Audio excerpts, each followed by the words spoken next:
Hey guys, my name is Victoria Morrison and I am going to be a senior at Orono High School. And if you've stumbled upon this video, that means that you would like to learn how to play the flute at a beginner's level. So the couple things that I'm going to talk about today is assembly, the different types of flutes, how to just get sound out of your flute, some different techniques that are helpful, fingerings where your fingers go on the keys, how to best hold your hand posture, regular posture in general, and breathing, and then finally some extra things that'll help in the future if you become a little bit more advanced. The final thing I'm going to talk about is just cleaning up the flute as well. So first, this is the middle piece of the flute, and how you assemble the flute, you have three pieces to a flute. There's the middle piece, the end joint, and the head joint. So to begin with, you make sure that the flute is very delicate. You can bend keys super easily. They can get bent or dented if they're dropped. So be careful, especially when you're assembling it, is a really easy way to ruin one of your keys. So when you're connecting the pieces, make sure that you're holding on to anywhere that doesn't have any of these keys here, so that you don't bend them when you're grasping on. And then the head joint doesn't have any keys, so it's okay to hold on wherever. And then what you do is you obviously slide it in here. It goes on this side where there's space, and a simple trick to know if you're lined up correctly is there's usually a brand name or an insignia of some type here, and that is where you want to line up the hole of your flute. So this should be in a straight line where the flute is, and then the next piece is the end joint. Like I said, hold on to it where it's not going to bend the keys in both places. And then this will slide on here. And this spine here should line up with the holes and be right in the middle of where the keys are. So there are two different types of flutes, or a couple different types of flutes that you can have, and it's pretty important that you know this just for future reference, and if you're going to become a more higher level player. First of all, there's opened hold flutes and closed hold flutes. So if you notice, my flute is an open hold flute. These holes are open, and basically what that does is it's for a higher level flute player, and it allows the air to flow through a little bit easier and gives you a little bit of a better tone. They also come, if you are a beginner player and you happen to get an open hold flute, they also come with these plugs here, and they're just little clear things that you stick into the holes where you're not as comfortable fingering, and they pop out too. You just hold on to the bottom and then push on where the clear thing is, and it'll pop out just like that. If you can see that, yep, there we go. So one of the problems that's faced when you have an open hold flute and you're a little less at a higher level is your hand positions, especially for younger kids, can be incorrect. And so then if your finger is over here and there's even the slightest hole, the air is going to go through that and the note's not going to be played correctly, and it's going to come out really gross. So that is, and then the closed hold simply has all of these holes. All of these keys look exactly like this, and so there aren't any holes that you can even put plugs into. And you can also buy extra plugs if you run out or if you lose one, so that's definitely not a big deal. I know plenty of people who had open hole flutes when they were younger. They just had all the plugs in. Secondly, there's an inline versus out of line flute, and that's having to do with this spine here. And the out of line flute is slightly harder simply because you have to reach your hand over. It's a further distance from your hand positions, so it's normally harder for some people to learn how to play that one. And then finally, some flutes have the low B flat key, which helps you get out one extra note compared to just a regular C flute. And this obviously isn't that big of a deal. The B flat key is for more advanced players who sometimes have those notes written in their score, but it's not very important, especially for a low level player or any player, to be honest. There's not a lot of music that has those low B flats, just because it's not as common as for a flute to have a B flat flute. But this key right here is simply just extra. On other ones it's cut off. It doesn't have that. So next I'm going to talk about how to actually get sound out. So I recommend starting with the headpiece off, because the hardest part about learning the flute is actually getting sound out. Don't get discouraged if it takes a couple weeks to actually finally get a sound, because lots of people have trouble getting the noise out. It's one of the hardest instruments to learn how to play, but after you learn how to play it, it's a lot easier to play fast notes, and it's a lot easier in other aspects. So where your position on your face is going to be, some people think that you put your full mouth on this hole. That's incorrect. What you do is you put your right where kind of there's a dent in your chin. If you just put your finger on it, you can feel it. That's where this part is supposed to go. So you'll hold it like this. This piece will come out to your right. So the flute will actually be like this. Most people think it's the other way around, which again is incorrect. So you hold it like this. It should be on that dent, and then this hole should be lined up with the middle of your mouth. And what I recommend to do to start off is just try to make sound. The mouth position that you have is called your embouchure, and for it's different for every instrument how you have your mouth formed. But for a flute, what you do is you want to make sure the sides of your mouth here are relaxed. What is a common case for people to do is to have their lips brought back really far, and it almost looks like they're smiling. And that makes it harder to get a good sound, and it's just a bad habit to get into. So what you want to do is you want to make sure your lips, the corners of your mouth are relaxed. And it's exactly like if you've ever had a glass bottle from soda pop or something like that, and you've just trying to blow in it to make sounds. It's really similar to that, actually. So after I became a flute player, I got really good at that. But so you're just trying to keep your mouth relaxed, and you want a little bit of a hole right in between your lips. The rest of it should be closed. The hole in your mouth is where all of the air is going to go. You want a thin line of air to stream out, so if you blow on it, you're blowing kind of in one place. You're not, if you're just like blowing like this, it kind of goes all over. So you want to make sure your lips are relaxed, but they're still pursed. And so you want to, it helps, a great way to get your position correct is saying we two, and where your mouth ends up is kind of the formation that you want it. So if you say we two, see how my mouth is like that, and then you just blow. And an interesting thing about the flute is not a lot of air actually goes into your flute that you blow out. So the flute is one of the hardest instruments to have a long breath of air.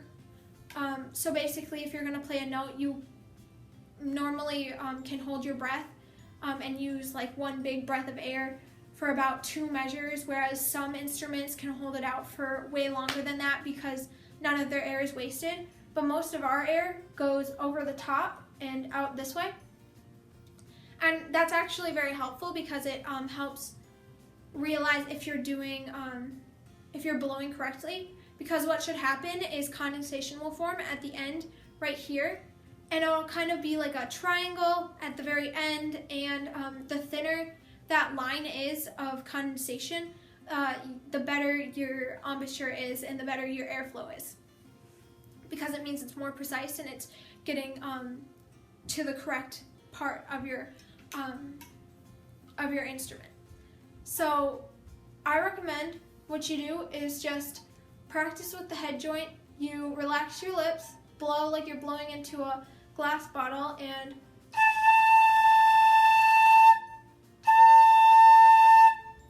so that is, I recommend doing that for a couple of days, just trying to get sound out.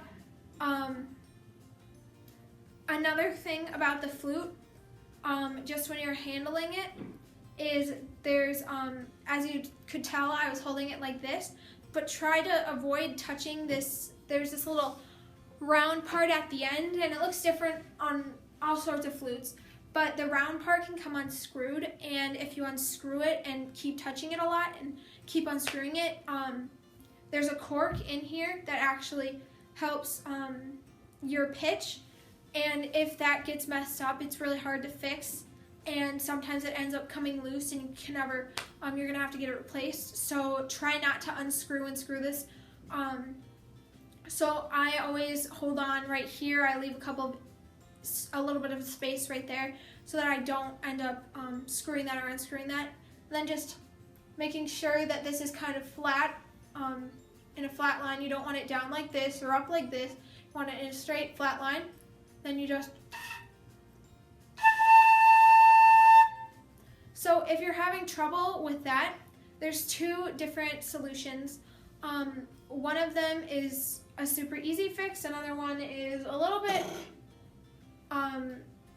you have to kind of you have to use money to kind of get better at it.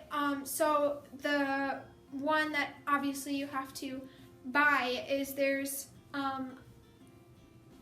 a device that you can use to see where your airflow goes. It looks like a head joint, except it's usually plastic, and it usually has kind of a branch that comes off like this, and there's little mini fans on it, and so when you blow you can tell where your air is going, and it really helps like focus your air in one direction that gets the best sound. Another way, if you're just having trouble simply getting air to go in to the flute, is a post-it note. What you do is, I have the sticky side folded down, but what you do is you just put it against a wall and just blow on it and try to keep it against the wall for as long as possible. So, and then, so just trying to do that and trying to focus your air in with your embouchure correct. You want to try to do that, and that way it's a lot harder to blow like how you perhaps whistle. It's a lot harder to keep the post-it note up there if you have like a poor embouchure formed. So so the next thing I'm going to talk about is the fingerings. So for fingerings, where you put your hands on your keys, it's not where most people would think, and also you may think that you're going to need to press all of these keys, but your fingers usually stick to, there's some keys on the flute that you never have to press down. And the reason for this is some keys are connected so that they actually push other keys down. For example, this one right here, I can push it down myself, but you never use this key. And when I push it down right here, when I push that down, 2 keys, this one and this one, go down at the same time. So when I do that, it moves other keys as well. So some of the keys on the flute you'll never have to press down. So to begin with, when you're holding your flute, you're going to have your left hand closest to you and your right hand furthest from you. To start off with, your pointer finger goes, you skip the first key up here and you go to the second one. As you can tell, there's this key, go to the second one, and then your next finger will skip another one and go here, and your third finger follows that, and then your pinky should line up with this key that looks different from everything else. So that, and then also your thumb goes on this note, and this key is also used sometimes, but it's usually for alternate fingerings to notes, so it helps play the same note but just with an easier fingering sometimes. Sometimes people use it, a lot of people don't use it too often. But that's that hand, and then the second hand, you're gonna skip the next two from where your pinky is, from this key. You're gonna skip the next two, and there's kind of these weird little keys right up here that kind of stick off. You ignore those for now. Those are for other fingerings, but you ignore those for now, and then you skip the two, and then you put your pointer finger, then your middle, then your ring, and those all go in order. And then finally your pinky goes, it's normally going to go right here. Sometimes you can also play over here, but for the most part it sticks to this part.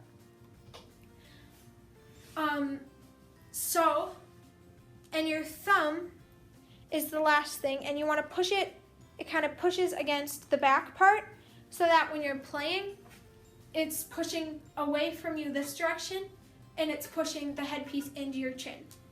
It's more for stability, making sure that flute doesn't slip around. It's used less for support, so make sure your thumb isn't under the flute. It should be back over here. The other thing is you want to make sure that your fingers are curled, so it should feel like you're kind of holding an orange when you have your fingers there. This is because if you switch to an open hold flute, or you have an open hold flute, it's the correct placement for the open holes, because if your finger's off a little bit, the air will slip through there, so you need to make sure that your fingers are curved, fitting into these holes correctly. And on all flutes, they still have these kind of round circles in the middle, but for closed holes, there's just metal there too. So they all keys will look like this. This one, see how you can see how there's this round hole, so you just want to practice putting your finger in that round hole.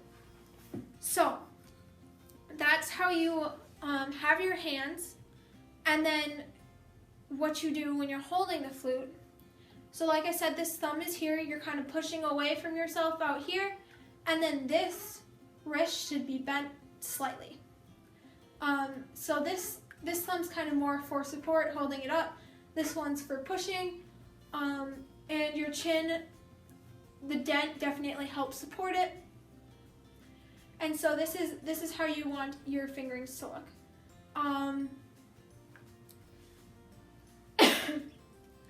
So that is the basic fingerings on how you hold it.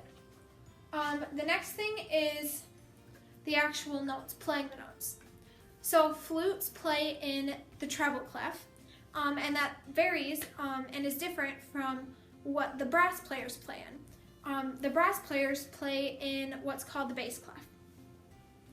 However, the treble clef is basically the more used one. It's the one that if you've ever played piano, that's the top part is played in treble and the bottom part is played in bass. So the thing to realize about playing the flute is different notes have different keys that you're pressing down. So if I was to play a B flat, it's going to be different than a C. However, there's also different octaves for the flute, and the different octaves are usually some notes have different fingerings and some notes have the same fingerings. So an octave is just, it goes A, B, C, D, E, F, G, and then it starts over and goes A, B, C, D, E, F, G. And as you start over, the notes get higher as they go up, or it'll go lower as well. So the flutes have a range of, some flutes can have a low C, so it'll go C, D, E, F, G, and then it'll start A, B, C, D, E, F, G again, and then it'll, and then as you get more advanced, then you can even go higher than that in your flute range. But the basic range for a starting flute is to start on the middle B and then go up to the higher B just above the staff. And so the thing that is weird is, like I said, some notes will be different. They'll be the same notes, but they'll be different fingerings. However, some notes have the same fingerings, but you have to blow more air. So for example, if you're starting, I recommend starting on a basic B flat. This is the key that flutes normally play in. It's the B flat scale. So that's a really good one to start to learn. So B flat is the thumb on your left hand and the pointer finger on your left hand, and then the pointer finger on your right hand and the pinky on your right hand.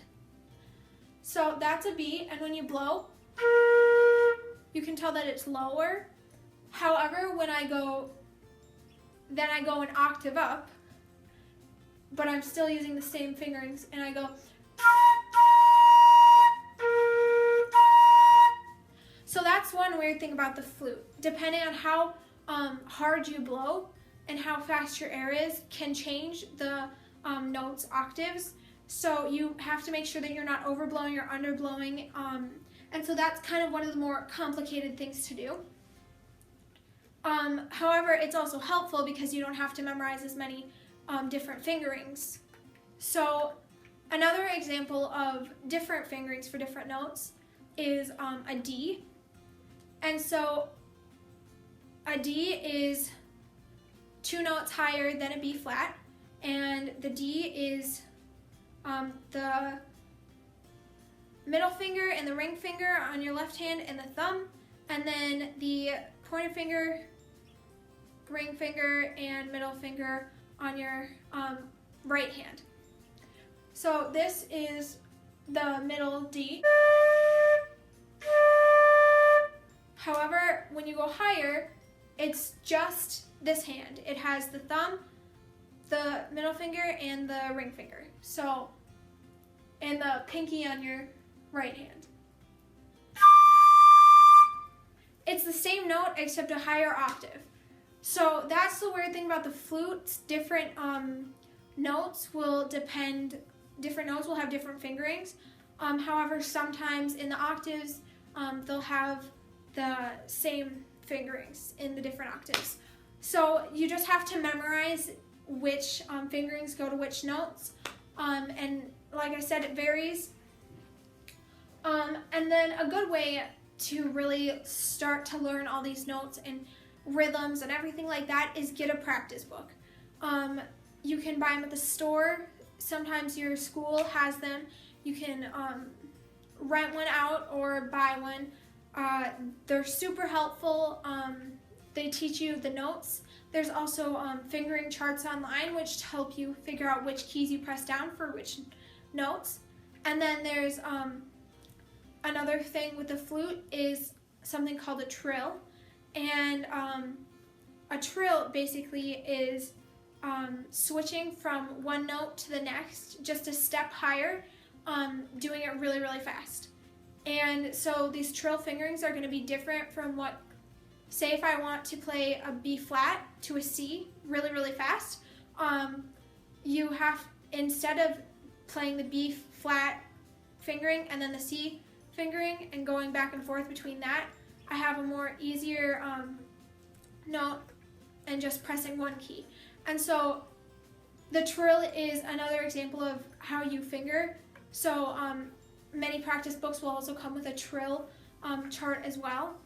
And both of those charts are super helpful when you're learning how to play your music. Obviously, a trill is a little bit higher and more advanced than when you're just starting off, but it's an important thing to know when you're just going to start playing the flute. The next thing is,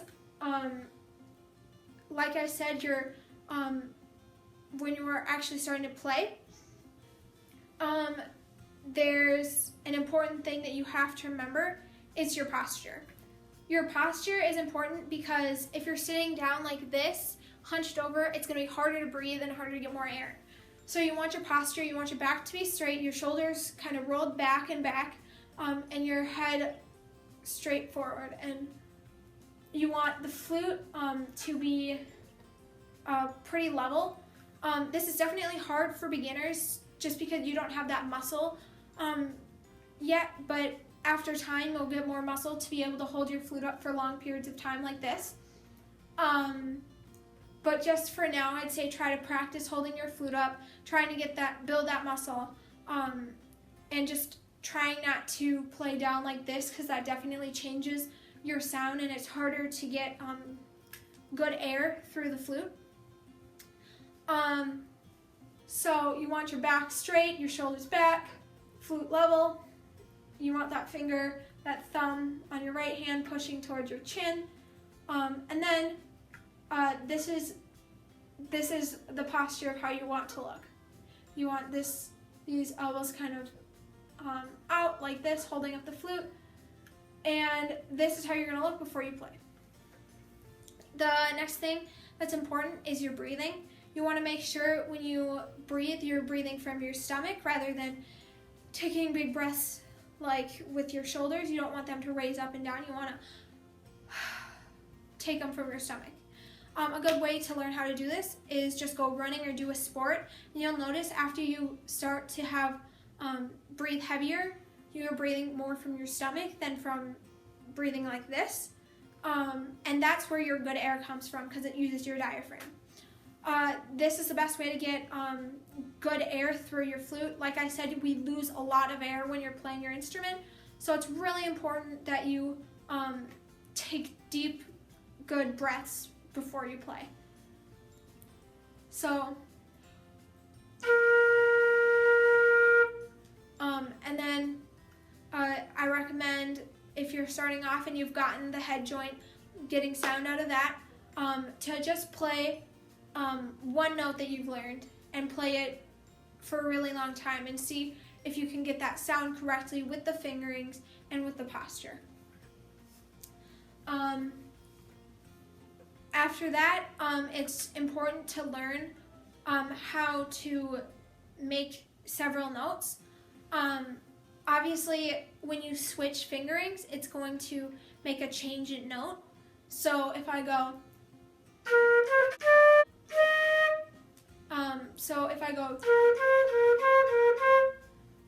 that's obviously going to make different sounds, and it'll see the change in note.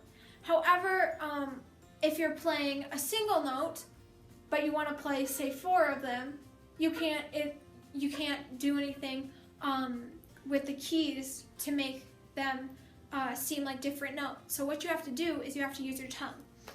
Your tongue should hit basically where the roof of your mouth and the top of your teeth meet, and you should be able to tongue like 2, 2, 2, 2, 2, 2, 2. And so then if I'm playing just a B flat and I want to play 4 of them in a row, I go, and that's important because that's how you make different notes.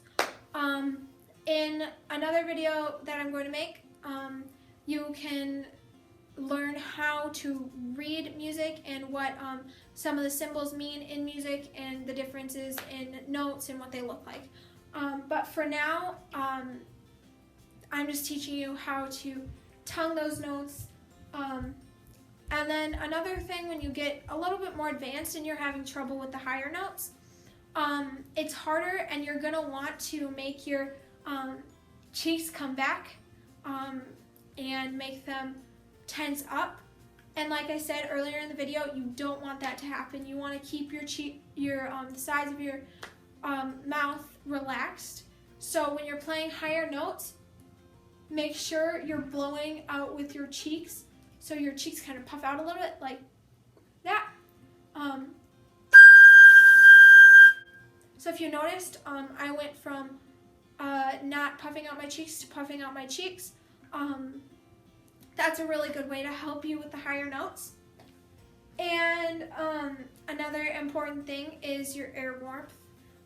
You can change the warmth of your air and also the speed of your air, and that will help you make notes seem louder or quieter, or just help with speed and different things like that. So you want to make sure you're also paying attention to how warm your air is, and you can simply do that by try to slow down your air, speed up your air, just try to blow warm air compared to cold air, and you can just try to do that and practice that along with playing with the headpiece, and then try to get that into your playing. And finally, this is the last little overview part, just making sure that you get to learn how to play your instrument first with the headpiece. That's the most important. You have to get that sound to enable yourself to get any sound in the flute. So you have to get that sound in the head joint first, and then start to practice where your fingers go, practice maybe 1 or 2 different fingerings, and then just start to go from there, getting the noise in your flute, playing a straight note just as long as you can, trying to get that posture and flute position correct. And then as you develop, then you can start learning more notes and putting them into music and different lengths of notes and everything like that. But for now, start with the head joint. Then go to every other step. Try to slowly integrate them. It's going to take a couple weeks, like I said, to start with your head joint. So it's really important that you just keep practicing, and you will get better, I promise. And so I'm just going to teach you guys how to put away your flute, because it's very important. What can happen is you have to clean your flute after you're done. Some people don't do this, however, it can be harmful to the flute. The moisture, unlike most instruments, there's not really spit in the flute. It's all condensation from warm air touching a cold surface. So that gets a lot of moisture in the flute. And the problem with this is it can ruin your cork, and it can ruin your pads. And there's little like cushiony things under each key, and those pads are super important because that keeps the air from leaking out of your flute. So the pads can, if they sit with moisture on them, they can like shrivel up, fall off, and they cost a lot of money to replace. So a simple fix to that is just clean your flute. First, you should have 2 different cleaning utensils. One is, to begin with, you just want this stick.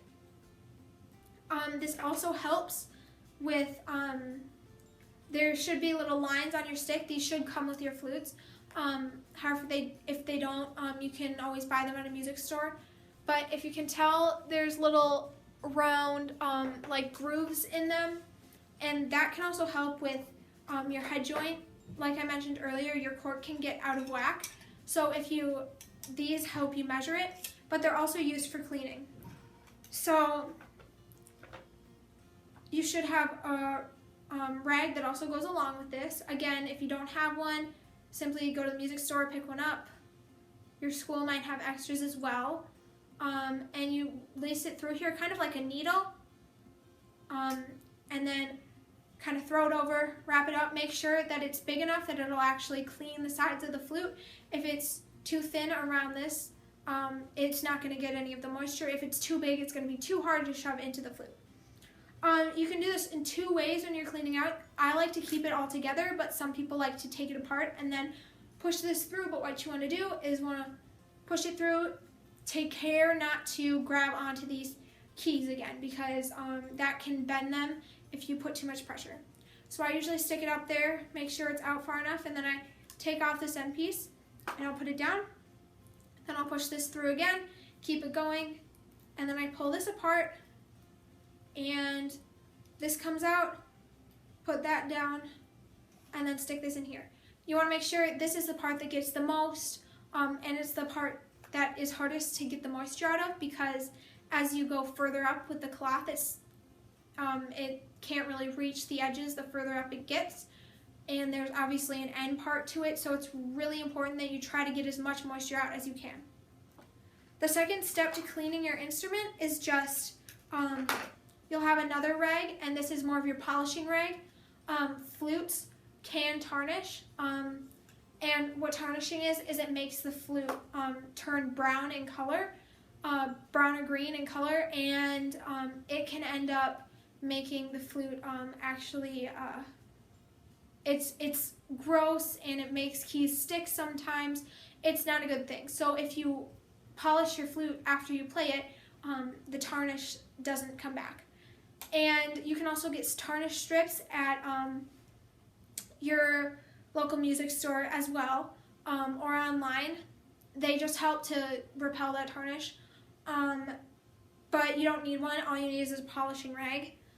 Just make sure you clean it off really well. Clean off all the little grooves and part where the tarnish can get into. The tarnish definitely, make sure you obviously don't touch this part again. I'm touching down here because this is the part that is inserted into the flute, and it isn't seen. But try not to touch your flute again, because the oils from your hands, it can get it sticky and gross. And if you don't clean it for a long time, the flute can also just get sticky, and it sticks to your fingers, and it's just not fun to play then. And so I'm holding on to the actual part, not holding on to the keys here, and I'm wiping this. I'm wiping on the keys as well, trying to get all of here as good as I can, trying to wipe off all that grime, trying to get away all the tarnish. And the tarnish definitely likes to get in the little cracks, so try to get in there as much as possible. Obviously, don't bend your keys to get it. That will ruin it. It's not good. It costs money to fix. And then I just hold it like this so that I don't touch anything, and then I put it safely back into my case. And then finally the end piece, again, I hold it on my finger like this. I get all of the little edges, and I recommend doing this after every time you play, no matter what, because it really is important to keep your flute clean and nice, and just an overall a good flute.